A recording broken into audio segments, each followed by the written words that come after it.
Dawson sat across the table from the man who ruined his life. A fresh cup of coffee steamed between them. On the table was a folder filled with names, numbers, and things no one else was supposed to know. The man smiled, thinking Dawson had no clue. But Dawson had waited 7 years for this moment. He wasn't here to forgive. He was here to end it. Please drop your location in the comments. I love knowing where my viewers are watching from. Let's get into the story. The coffee shop was nearly empty. A soft jazz tune played in the background, barely loud enough to hear. Outside, traffic moved slowly. People passed by without looking inside. It was just after 10 a.m. Late enough that the morning rush had died down, but early enough that the lunch crowd hadn't started coming in. Dawson was already seated when the man walked in. He wore a gray suit, expensive shoes, and that confident, polished look that men in power never seemed to lose. His name was Harold Creighton. People knew him as a respected businessman, a clean face in the corporate world. But Dawson knew better. Harold walked over, his steps smooth and controlled. He smiled like he was meeting an old friend. "Dawson Grant," Harold said as he sat down. "You're a hard man to find." Dawson didn't smile. He slid the folder across the table. "I didn't come to be found. I came to talk." Harold opened the folder casually at first. He flipped through the first few pages, then slowed down. His fingers paused at one particular document. It was a payment receipt, dated 7 years ago. The name on it was Dawson's, but the account, it was one of Harold's. "Where did you get this?" Harold asked, voice low. "I've been busy," Dawson replied, keeping his tone flat. "Everything in that folder connects to you, and to what happened to me." Harold leaned back. For the first time, the smile dropped from his face. "I see. You framed me," Dawson continued, still calm. "You stole the money. You ruined my name. And you got away with it. Until now." Harold didn't speak right away. He looked at Dawson like he was trying to remember him. Really remember him. Like he wasn't just a problem to fix, but someone he used to know. But it had been too long. "You've changed," Harold said finally. "I almost didn't recognize you." That was the idea. They sat in silence for a moment. Then Dawson stood up. "I'll be in touch," he said. "Dawson," Harold called after him. "Whatever you're planning, I suggest you don't." Dawson turned slightly. "You're not in a position to suggest anything." And then he walked out. He walked out, and the city met him with noise and movement. Cars honked. People rushed by. Life continued as if nothing had happened inside that quiet cafe. But for Dawson, something had started. Something that had been buried for 7 years was finally coming up to the surface. 7 years ago, Dawson had been a rising star. Young, sharp, and trusted by nearly everyone at his old job.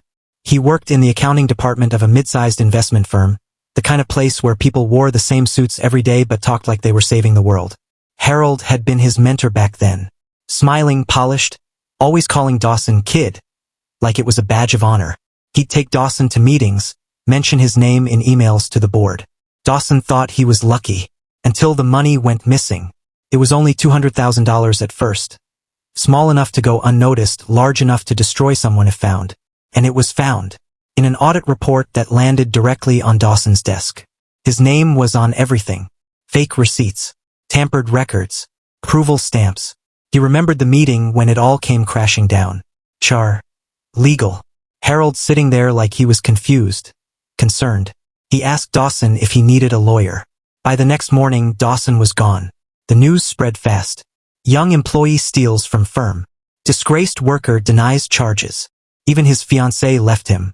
She said she needed time. Then she stopped picking up. No one cared what he had to say. The court case was quick. Charges were dropped eventually, lack of evidence, but the damage was done. His name was dirt. He disappeared from the city. No job. No home. Just silence. But he didn't waste those years. He studied at night. Learned data security, forensic accounting, cyber law. Took jobs under new names. Watched from a distance. And waited. And now, 7 years later, he was back.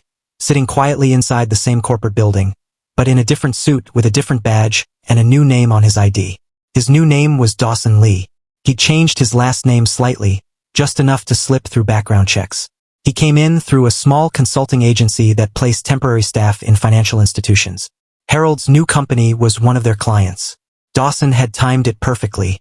He started as a systems analyst. Quiet, helpful, never drawing too much attention.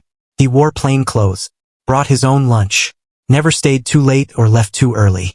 The office was different now. Bigger, colder. A new location, new people, but the same rot beneath the surface. Harold was still the CEO. It had been so long, Harold didn't recognize him at all. Dawson had shaved his beard, trimmed his hair, changed his voice just enough. He barely looked like the same man who walked out of that building 7 years ago in shame. He took his time, watched, listened, and then he found her. Maya, Harold's personal assistant. She was sharp, young, and overworked. She had access to everything. Dawson started helping her with her reports. Small favors at first. She started trusting him, started talking more. That's when the doors began to open. Literally. At night, when most staff had left, Dawson stayed behind, walking past the rows of silent desks into the restricted archives.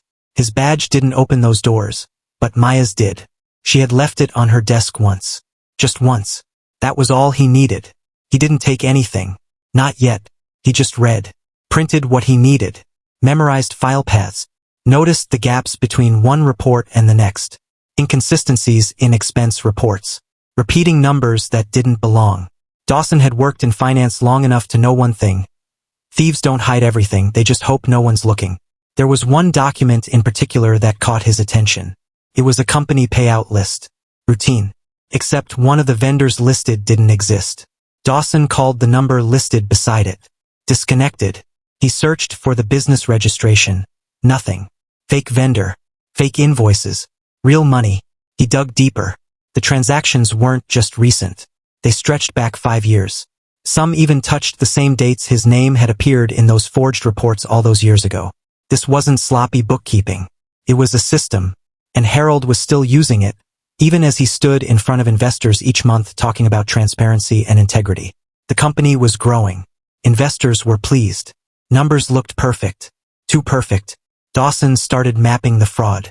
Dates, account names, transaction IDs. Slowly, he drew a web that pointed to 3 top executives, Harold, of course, but also Douglas Steen and Romeo Basicki, 2 board members with long histories and quiet reputations. That's when he met Lana.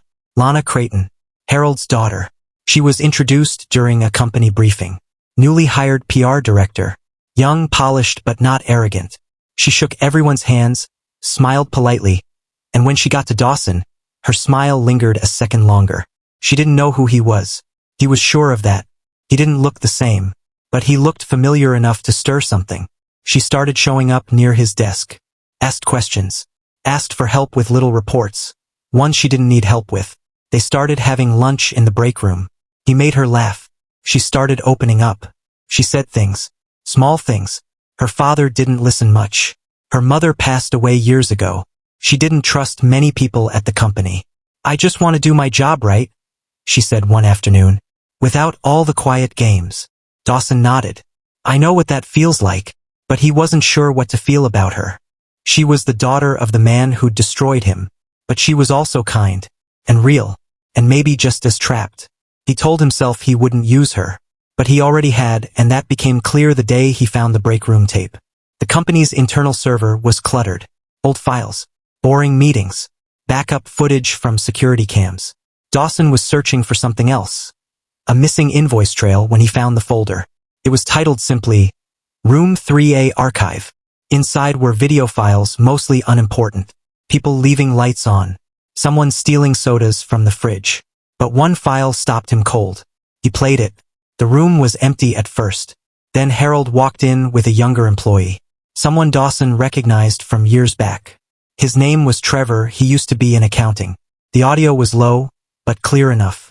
Harold was showing him how to adjust report timestamps. These systems log everything. You have to make sure your edits are invisible, Harold said in the video. Trevor nodded nervously. And if someone finds out? They won't, Harold replied. You just make sure your name isn't on anything. That's what interns are for. Dawson watched the video 3 times. He copied it to a flash drive and erased his access history. But someone had noticed, and that night, a plain white envelope was slipped under his apartment door. He found it when he came back from the corner store. No name, no return address, just a single piece of paper inside. It read, "We know what you're doing. Stop now. No more chances." Dawson didn't panic. He closed the door, locked it twice, then turned off the lights. He sat down in the dark with the note in his hand. They knew.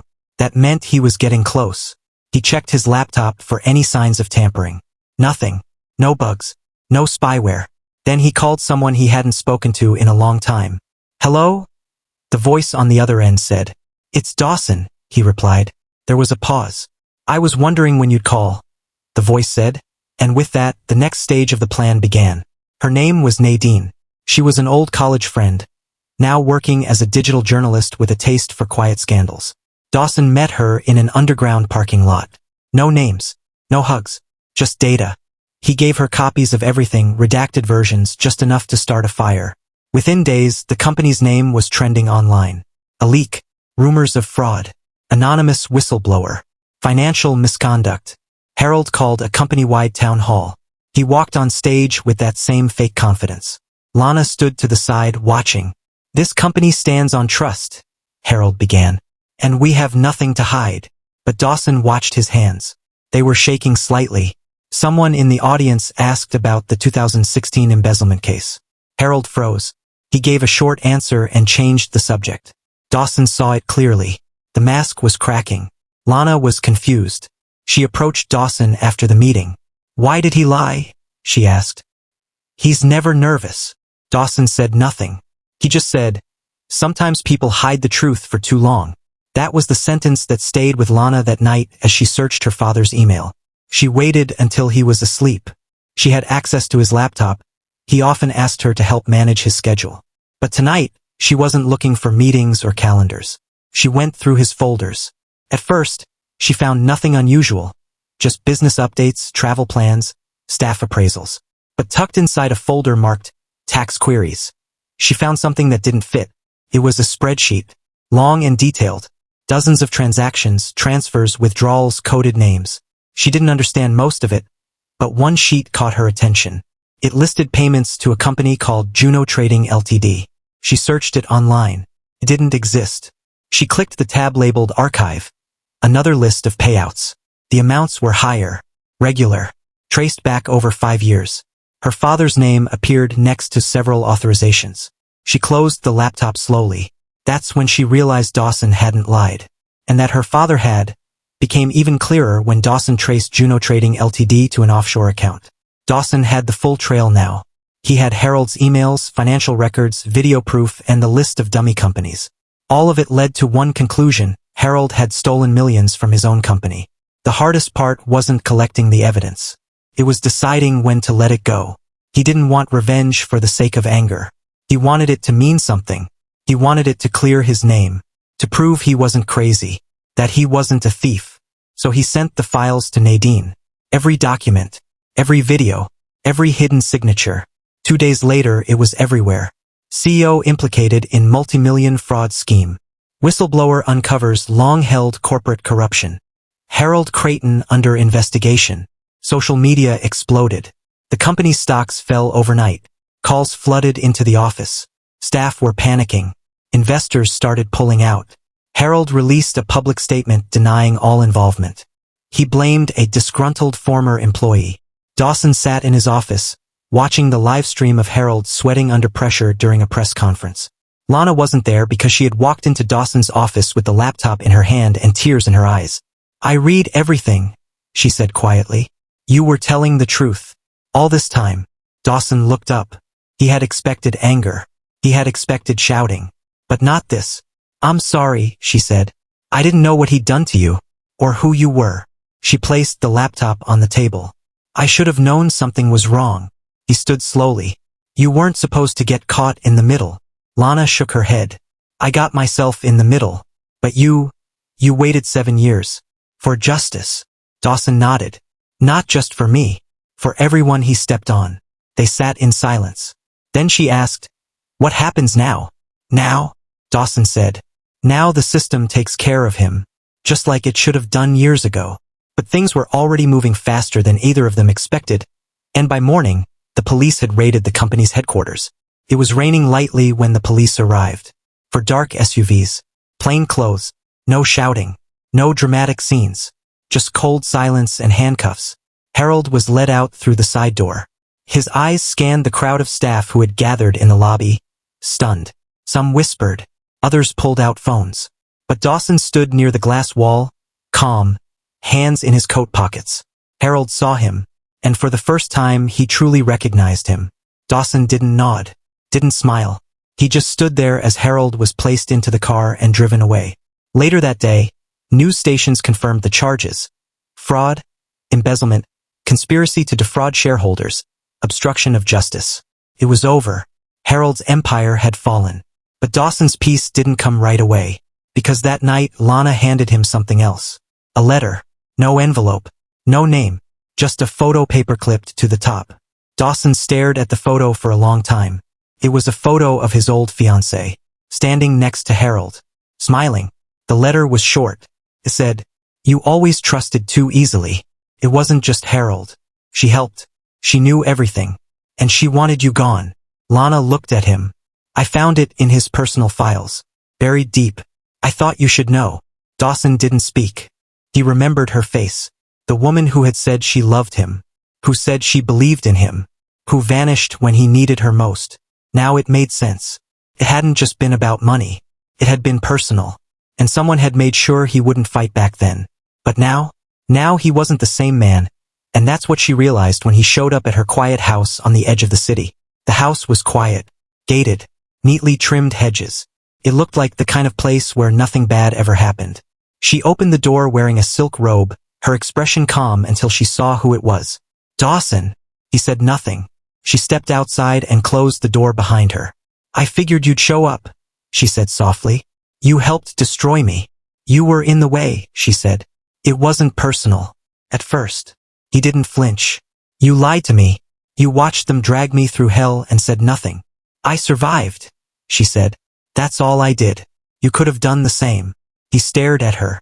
"You were always too honest," she added, shrugging. He stepped back. "Not anymore." Then he turned and left, and for the first time in years, his chest felt light. He didn't move into a big house. He didn't buy a new car. He rented a small apartment on the top floor of an old building. Clean, quiet, with a view of the park below. He spent his days helping others, people who had been wrongfully accused like him. He started a small group, taught them how to track paper trails, how to fight with evidence, how to stay calm. Lana called sometimes. They never talked about the past, only about the present. She was working now with a human rights group, focusing on corporate abuse cases. They didn't become close, but they didn't need to. One evening, Dawson went to the beach. He stood at the edge of the water, feeling the wind on his face. He wasn't angry anymore. He wasn't broken. He was free, and that's what he said when someone asked him what he did now as he sat in that same coffee shop where it all began. The coffee shop was still there. Same jazz music. Same old chairs. A young man sat across from him, nervous, clearly new in the city. "What do you do now?" he asked Dawson. Dawson smiled softly. "I fix things people break." The young man nodded slowly, not sure what he meant. Dawson didn't explain. He stood, dropped a tip on the table, and stepped outside. The sunlight felt warm on his face. No noise, no fear, no weight, just light, and the long, quiet road ahead.